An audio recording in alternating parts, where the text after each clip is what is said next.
నీకోసం నీకోసం నీకోసం ఎప్పుడు లేని ఆలోచనలు ఇప్పుడే కలిగెను ఎందుకు నాలు నీకోసం నీకోసం ఈ లోకమిలా ఏదో కలలా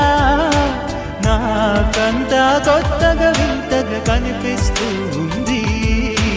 నీకోసం నీకోసం నీకోసం నీకోసం